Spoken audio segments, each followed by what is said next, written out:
Tayo ng series ng pag-aaral regarding po ito sa Godhead. Pakilagay mo nga, sis. Chapter 9. Chapter 9, the life of the Son of God.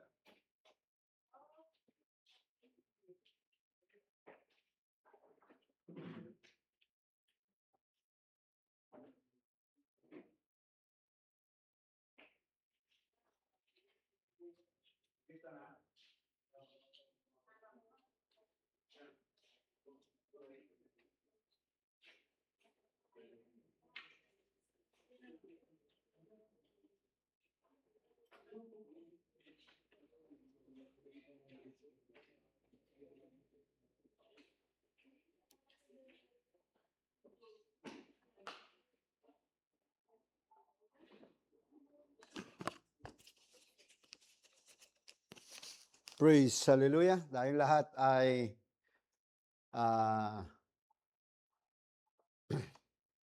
magsisimula na para sa ating Sunday School. Siguro wala naman tong isang oras. Madali lang po ito. Sunday School lang ito. Ang ating topic ay pagpapatuloy pa rin sa pagpapaliwanag ng pagka-Diyos.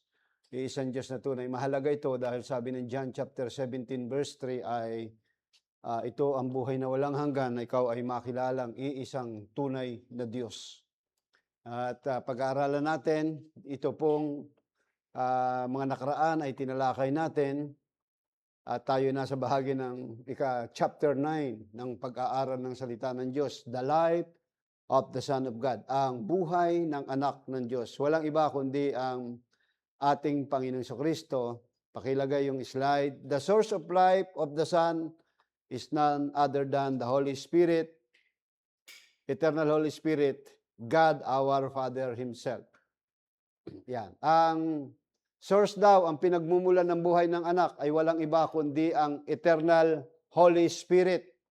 Ito po ay walang iba kundi ang Diyos. Siya ang Ama ng ating Panginoong Jesucristo. Lahat ng buhay nanggaling sa Diyos. Kaya maging ang buhay natin, hiram lang natin ito sa ating Panginoon at ang nais ng ating Panginoon ay ipagamit yung buhay na ito. Pinahiram lang ito. Maraming parabola na ipinahayag ang ating Panginoong Jesucristo regarding sa mga talento na ibinibigay sa tao at ito ay nais ng Diyos na ito ay maging kagamit-gamit. Kaya nga hindi natin alam kung hanggang kailan tayo mananatili sa mundong ito, pero ang nais ng Diyos, whether na ikaw ay humaba ang buhay or maiksi ang buhay, nais ng Diyos na yung buhay mo ay magamit dito sa lupang ito. Pero bago ka magamit ng ating Panginoon, kailangan munang ibalik ka doon sa original na kalagayan na bago po ang tao ay mahulog sa kasalanan. Kasi kailangan ibalik tayo ron. At sabi ng John chapter 5 verse 26, for the Father hath life in Himself. Kung paanong ang Ama ay merong buhay sa kanyang sarili, so hath He given to the Son to have life in Himself. Ano ang ginawa ng Ama? Ibinigyan din niya ng buhay ang kanyang anak upang ito ay magkaroon ng buhay sa kanyang sarili. Yan po ang ibinigay ng a great eternal spirit which is God doon po sa kanyang bugtong na anak upang ito ay magkaroon ng buhay sa kanyang sarili. Sapagkat kung paanong ang Ama ay may buhay sa kanyang sarili, siya ang pinanggalingan ng lahat ng buhay. Gayon din namang pinagkalooban niya ang anak na magkaroon ng buhay sa kanyang sarili. Anong klaseng buhay ang ibinigay? Ito pong buhay na ito, kung bakit ibinigay po sa kanyang bugtong na anak ang buhay na ito, mga kapatid, dahil ang tao ay patay sa harapan ng Panginoon at ang buhay na ibinigay na ito sa ating Panginoon Jesucristo, yan ang buhay na ibibigay sa atin upang po tayo ay makapanumbalik sa ating relasyon sa iisang Diyos na may likha po sa atin. Matthew chapter 1 verse 18, ito yung proseso ng kapanganakan. Sabi ng Matthew chapter 1 verse 18, ang pagkapanganak kay Jesucristo ay ganito, nang si Maria na kanyang ina ay mag-aasawa kay Jose. Mag-aasawa pa lang, hindi pa mag-asawa. Bago sila magsama ay nasumpungang siya ay nagdadalang tao sa pamamagitan ng Espiritu. She was found with child of the Holy Ghost. Bago pa lamang magsama, magsiping, mga kapatid, ay nasumpungan na kaagad na buntis na si Mary. Kaya sa Old Testament po ay ang katumbas nito ay death. Kapag ang isang babae ay pakakasalan na meron nang nangyari sa kanya at hindi na ito berhen, ang katumbas po niyan ay kamatayan. Kasi pag nagsiping sila sa gabi, sige dyan muna yan. Ang gagawin ay pag yung mag-asawa lalagyan ng puting damit do sa kanilang higaan at may mancha ng dugo sa umaga, yon ang nagsisilbing token. Pero kung walang mancha, walang dugo, yon ay sapat para hindi niya pakasalan yung babae. Dahil si Joseph ay isang matuwid na lalaki, nagpasya siyang hiwalayan na lamang si Mary, wag lang malagay doon sa sadlak na kalagayan. So, the token, sabi ng propeta, nang masumpungan siya, kanino itong ipinagdadala ni Mary? Galing daw sa banal na Espiritu Santo, sa pamamagitan ng banal na Espiritu Santo. The token, the hemoglobin which comes, the life comes in the blood cell. So yun daw, buhay ay nanggagaling doon sa blood cell. Sa dugo, mga kapatid, sa dugo, sa selula ng dugo. Kasi ang dugo ay buhay. Because a hen can lay an egg without being with a male bird. Pasinin nyo ha, yung manok, pwedeng mangitlog kahit wala namang lalaking manok. Di ba? Yan yung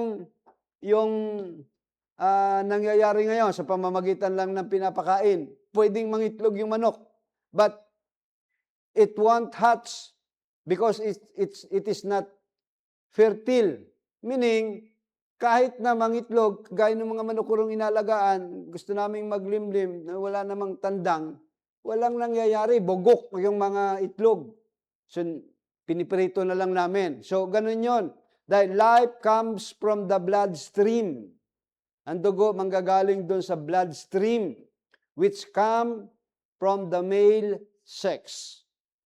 Manggagaling yung dugo, yung buhay, ay yung bloodstream, manggagaling yun doon sa lalaki. Mga kapatid, but in this case, there was no male sex. Sa kasong ito, wala namang pangyayaring na nagsiping sila. So, the life in the blood, yung buhay na nasa dugo, yung buhay nasa dugo, it had come from God alone. Galing sa Diyos yung dugo na yon, yung buhay na yon. And He created a blood cell in the womb of Mary. Naglikha siya ng blood cell doon sa sinapupunan ni Mary. God Himself, ang Diyos mismo, ang manlilikha mismo, created a blood cell. Naglikha siya ng selula, ng dugo ng selula. Now, I know somebody says, he was the Jewish blood. Sabi nung iba, siya raw ay dugong Hudyo. You hear the Jews say that he wasn't Jewish blood. Hindi siya dugo ng Hudyo. Neither was the Gentile blood. Hindi rin dugo ng Hintil. He was the blood of God. Dugo ng Diyos ang ating Panginoong Jesucristo. He was neither Jewish, he wasn't neither Jew nor Gentile. He was God. A virgin shall conceive. So Diyos yun. Galing sa Diyos yun. Yung binhi na yun. When a baby is being formed in the womb of a mother, yung baby raw ay nalilikha, naiyaanyo doon sa sinapupunan ng nanay. Soon as it's put there, see, but first it's a spirit. Una raw espiritu. As that the spirit begins to take on flesh, a little germ of life begins to take on flesh. Yung espiritu na yon. Dahil yung dugo, yun yung espiritu.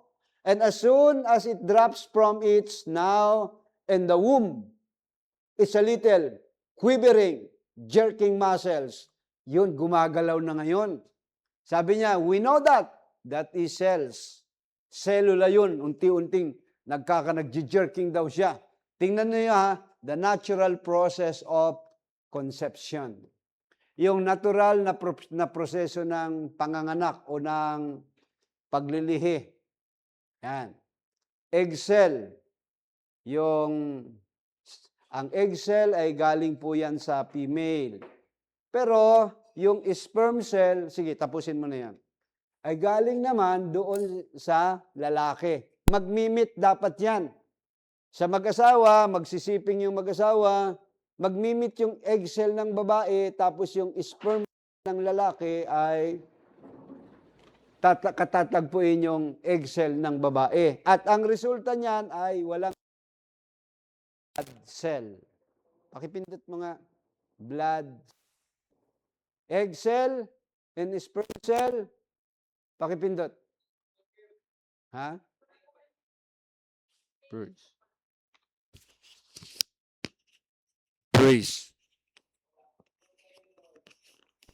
Kanina pa ako lang. Praise. Bakit ganun?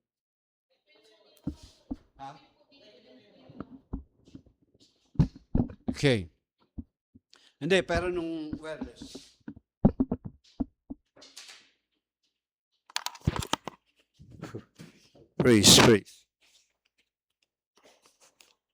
Praise.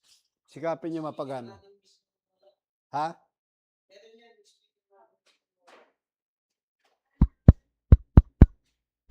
Bakit?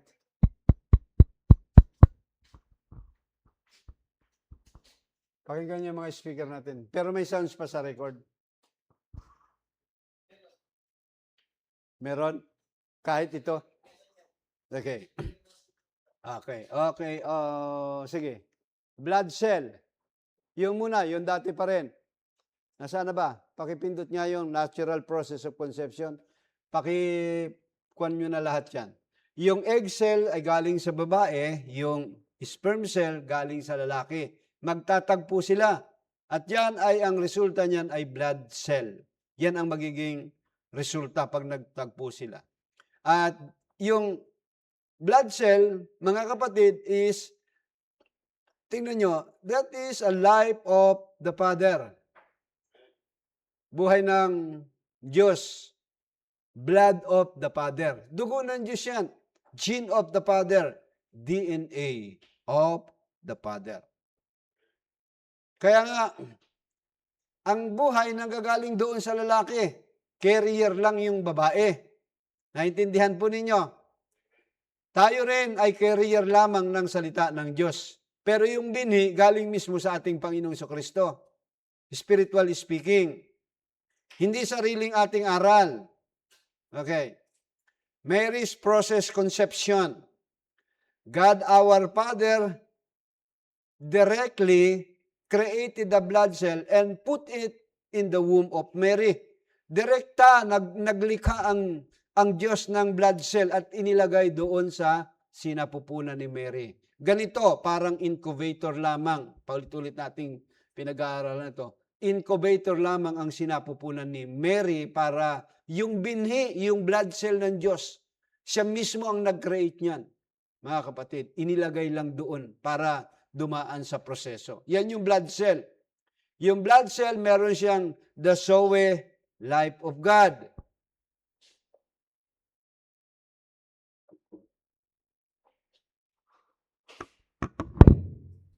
I-off ko lang muna ito. Okay. Yung blood cell ng Diyos ay merong, the blood cell has the Zoe life of God. Yung breath of God, yung Spirit of God. Yung blood cell, the blood of God, the gene of God, the DNA of God. And then, our conclusion is, Jesus inherited the life. Yung palang buhay ng ating Panginoon Jesucristo, minana niya lang galing din mismo sa Diyos, mga kapatid. Yung kanyang nature, yung kanyang character, the gene. Next slide. And DNA of God our Father and will manifest them as He grow. Habang lumalaki ang ating Panginoong Jesucristo,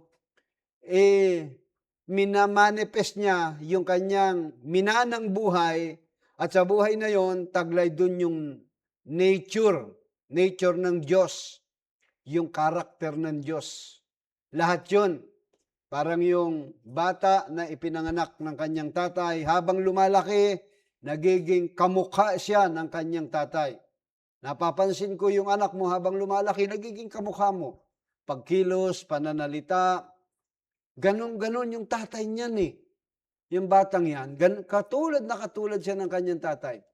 Ang tanong, ganyan na ba tayo na iihulma? Mga kapatid? Dahil tayo ay anak ng Diyos? Nakikita na ba, na imamanifest na ba, yung nature, yung kalikasan ng Diyos sa buhay natin sa araw-araw? Na ipahayag na ba natin yung karakter ng Diyos? Yung imahe kung saan doon tayo nilikha? Ano ba ang karakter na nakikita natin? Ano bang karakter na nakikita sa atin ng Diyos? Karakter ba talaga ng Diyos ang nababasa ng mga tao sa atin? O lumang karakter natin?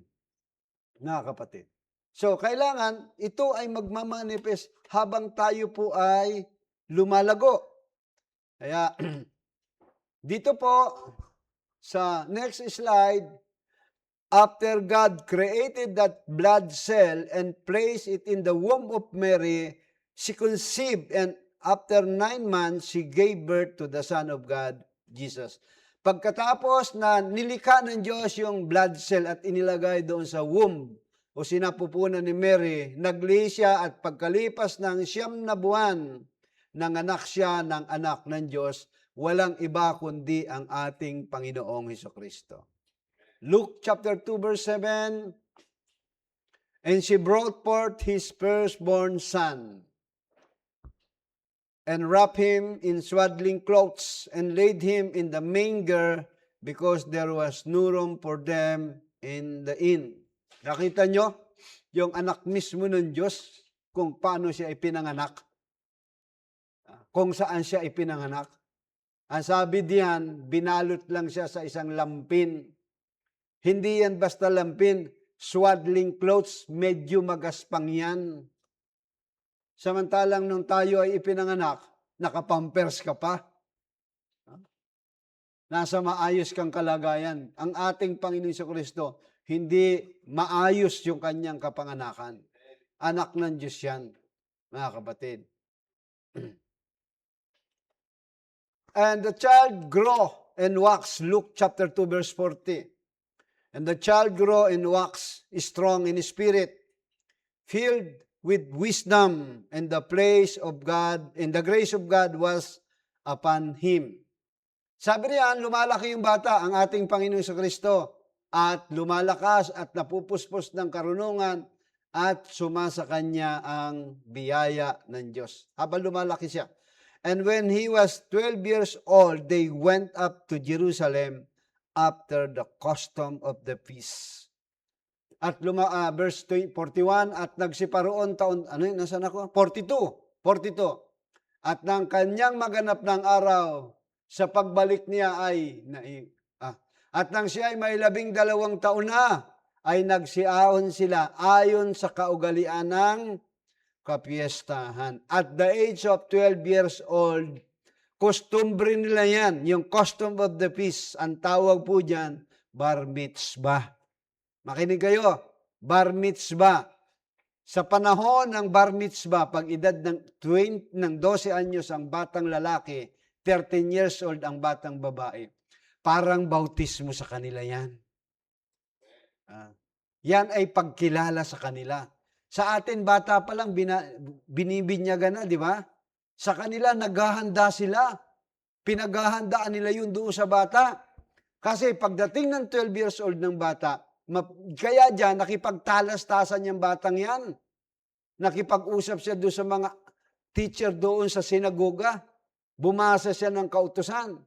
Bakit? Sa edad nilang 12 years old, doon lang sila makakahawak ng scroll o yung Torah o yung Bible, kung tawagin na natin yan ay Bible. Unlike sa atin, tayo kahit 2 years old pa lang, 3 years old pa lang, 4 years old, pinapabasa na tayo ng Bible. Sa Israel po, hindi. Dahil sa Israel, obligasyon ng magulang na ituro from the mouth of their parents, particular yung father, in his mouth, yung salita ng Diyos, itatransfer niya yun sa kanyang anak. Uulit-ulitin niya yun sa kanyang anak.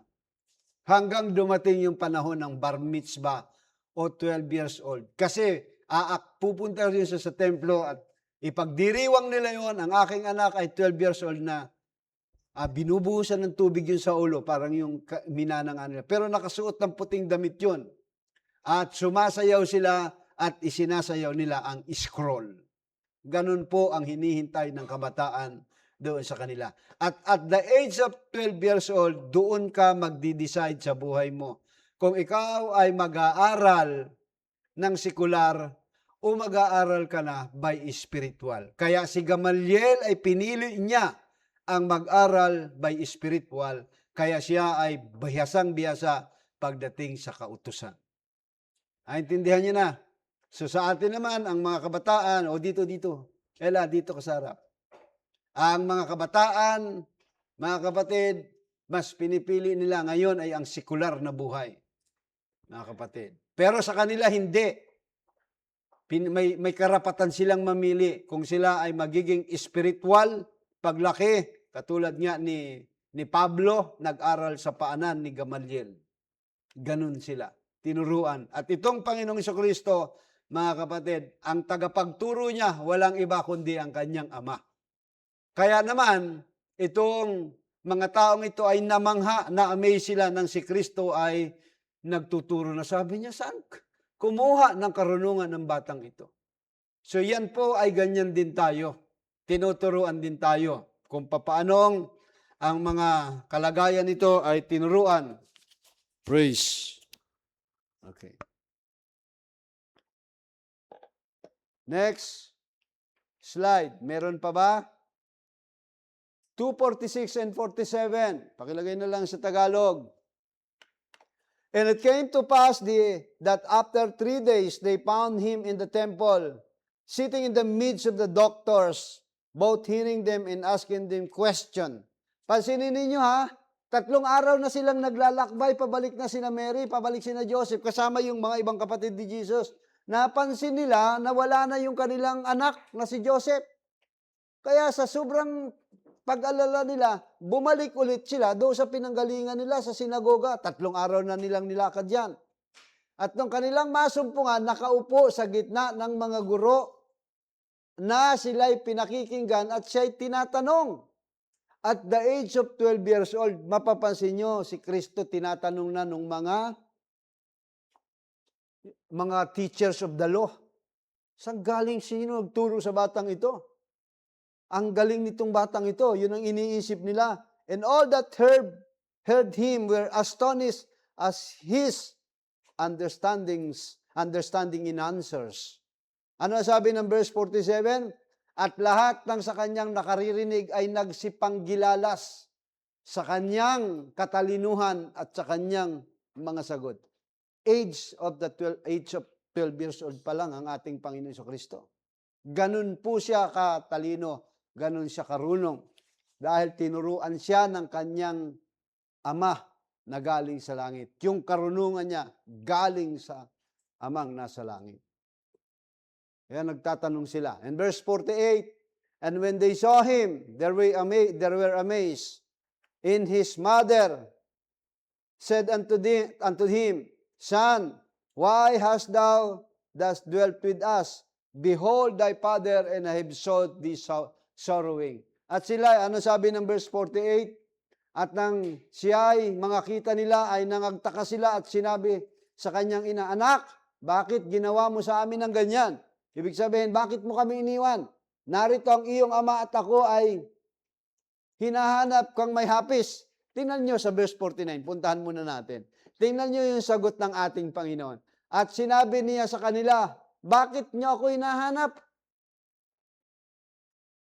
Parang yung sagot ng ating Panginoong Jesucristo, natural hanapin ka namin, concerned kami. Pero sabi ni Kristo, bakit niyo ako hinahanap? Di baga, talastas ninyo na dapat akong maglumagak sa bahay ng aking ama? Di ba alam naman ninyo yon na dapat nandun ako sa tahanan ng aking ama? I'm in my Father's business. At di nila naunawa ang pananalitang sa kanila'y sinabi. Yan. Sa verse 52, and Jesus increased in wisdom, in stature, and in favor with God and man. At lumalaki si Jesus sa karunungan at sa pangangatawan at sa pagbibigay lugod sa Diyos at sa mga tao. Habang siya'y lumalaki, mga kapatid, ang kanyang paglaki ay regarding sa wisdom and stature, yung kanyang pangangatawan. Habang siya'y lumalaki, nakapagbibigay lugod siya sa Diyos at sa mga tao. 'Di ba, halimbawa, yung mga anak, habang sila ay lumalaki na, anong sabi ng mga magulang? Buti pa hindi ka pa lumaki, buti pa nung maliit ka pa. Matino ka, hindi ka gaya ngayon kung kailan ka lumaki, paurong. 'Di ba? Pero itong ating Panginoon Jesucristo, habang lumalaki siya, mga kapatid, nakapagbibigay siya ng kasiyahan sa ating Panginoon Diyos. Spiritually speaking, habang tayo'y nag-i-increase ng wisdom and knowledge, habang tumatagal tayo sa paglilingkod sa ating Panginoon, tayo ba ay nakapagbibigay lugod sa ating Panginoong Diyos? Kapatid. Paradox. Now look at this 12 years old boy. Tingnan ninyo itong 12 taong gulang na bata. Not knowing what he said.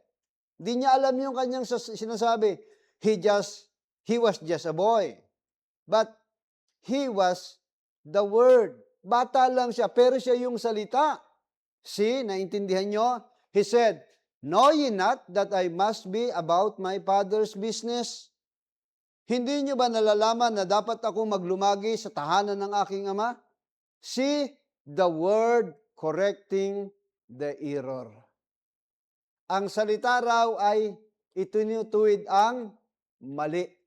Mali yung kanyang mga magulang nung sinabing, anak, nahahapis kami, pati ang iyong tatay. Ano ang ginawa? Ikinorek dahil si Kristo ay salita, yung pagkakamali ay ikinorek ng salita.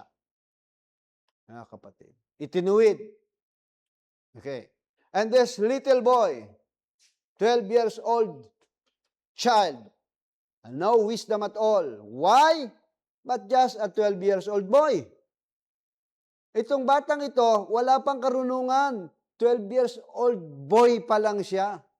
But in the circle of end time groups, nasa tiyan pa lang, Diyos na raw si Kristo. Paano yan sinasabi nga ng propeta? Wala pa nga siyang karunungan. Bakit? The Father didn't dwell in him at that time. Hindi pa tumatahan yung Ama sa kanya sa panahong ito because he come on the day when he baptized him.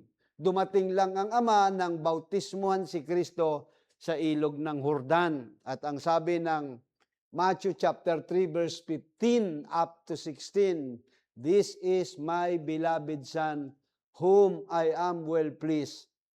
Mga kapatid, ito ang aking kinalulugdang Ama. Kasi nakita ni John sa Matthew 3:15 up to 17. Nakita ni John after na mabaptize ang Panginoong Jesucristo sa ilog ng Jordan. Pag-ahon niya, bumaba ang Espiritu ng Diyos sa anyong kalapati at tumahan kay Kristo. Yan po yun. At ang sabi ng propeta, because he come on the day when he baptized him, siya ay nabautisman, he saw the Spirit of God coming down. Yung Espiritu ng Diyos, nakita niyang bumababa. See, and went in him. Pumunta kay Kristo. But look, this little 12 years old boy being the Word. Itong, tingnan nyo ha, sabi niya, itong 12 years old little boy ay, dahil siya ay salita, he was born the anointed one. See, to be anointed. Dahil siya ay salita, ipinanganak siya upang siya ay pahiran. I-anoint siya. Siya ay anointed one. Okay. The early life of Jesus. Before the beginning of time, the Redeemer was in God's thought or concept, logos, which is the plan of redemption. Bago pa ang simula ng panahon, bago magkaroon ng oras, ang Redeemer, ang manunubos, walang iba kundi ang ating Panginoon Kristo. Nasa kaisipan siya ng ating Panginoon. He is in the bosom of His Father. Nasa kaisipan ng Diyos. Siya yung logos. Ito yung plano ng katubusan. Doon sa plano ng katubusan, merong Redeemer. Kung merong Redeemer sa kaisipan ng Diyos, merong i-redeem. At tayo yung i-redeem. Mahuhulog ang tao sa kasalanan. Yun ang nakitang panukala sa panukala ng Diyos.